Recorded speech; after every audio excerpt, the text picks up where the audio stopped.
सुप्रभात, मेरा नाम धरती मिस्त्री है और मैं पीवी आखान स्कूल की अध्यापिका हूँ। आज हम कक्षा 9 की पोएम पढ़ेंगे जिसका नाम है अग्निपथ और जो कवि डॉक्टर हरिवंश राय बच्चन द्वारा लिखी गई है।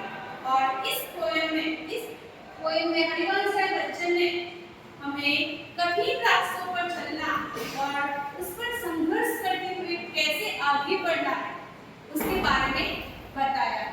तो हम कविता विस्तार से देखते हैं। वृक्ष हो भले खड़े, हो घने हो बड़े, एक पत्र छांव भी, मांग मत मांग मत मांग मत, अग्निपथ अग्निपथ अग्निपथ। यहाँ पर इस पंक्ति में कवि हरिवंश राय बच्चन जी हमें समझाते हैं कि हमारे कठिनाई भरे रास्तों में हम जिस रास्ते पर चल रहे हैं, संघर्ष भरे रास्तों में हम आगे चल रहे, आगे बढ़ रहे और हमें उस कठिनाई भरे रास्ते में चलते चलते आगे बढ़ना है। और उस संघर्ष से जो संघर्ष है वो हमारा है और उस संघर्ष से हमें लक्ष्य तक जाने का रास्ता प्राप्त करने के लिए हमें किसी की भी मदद लेनी नहीं चाहिए। हमें कड़ी धूप हो फिर भी हमें रास्ते में बड़े बड़े घने वृक्ष मिले, लेकिन हमें उस वृक्ष से छांव की अपेक्षा करनी नहीं चाहिए, क्योंकि उस कठिनाई भरे रास्ते में, संघर्ष भरे रास्ते पर हमें खुद ही बिना किसी की मदद लिए आगे बढ़ना है। तभी हम अपने लक्ष्य तक आगे बढ़ सकेंगे।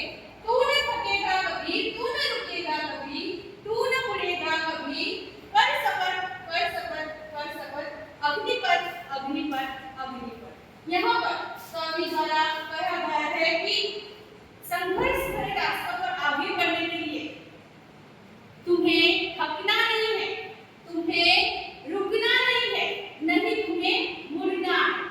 अगर उस संघर्ष भरे रास्ते में कठिनाई आए तो हमें बिना डरे आगे बढ़ते ही जाना है और इस बात की हमें प्रतिज्ञा कर लेनी है कि हमें रास्ते में कोई भी रुकावट मिले, हमें सिर्फ और सिर्फ बिना किसी की मदद लिए सिर्फ आगे बढ़ना है। तभी हम अपना लक्ष्य प्राप्त कर सकते हैं।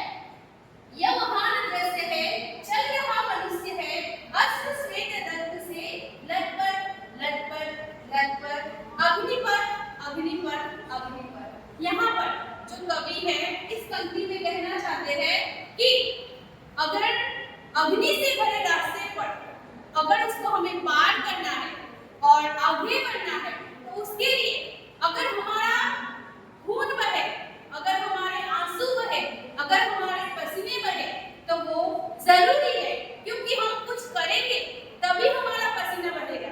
हम कुछ करेंगे और उसके लिए तभी हम पसीना बहाएंगे और बिना पसीना बहाए, बिना खून बहाए हम कठिनाई भरे रास्ते पे आगे नहीं बढ़ सकते। अगर हमारे शरीर पर रक्त हो, पसीना हो या आंसू हो तो ये इस बात का प्रतीक है कि हम हमारे रास्ते पर आगे बढ़ने के लिए, उस परिस्थिति को पार करने के लिए हम संघर्ष करते हुए आगे बढ़ रहे हैं और अग्नि भरे रास्ते पे आगे बढ़ रहे हैं। और ये सारे लक्षण हमारे आगे बढ़ने की निशानी है। इसलिए हमें बिना डरे, बिना रुके हमें संघर्ष भरे रास्ते पर आगे बढ़ना चाहिए। चाहे कोई भी परेशानी हो, कैसी भी विकट परिस्थिति हो, हमें सिर्फ और सिर्फ आगे बढ़ना चाहिए जिससे कि हम अपना लक्ष्य प्राप्त कर सकें। धन्यवाद।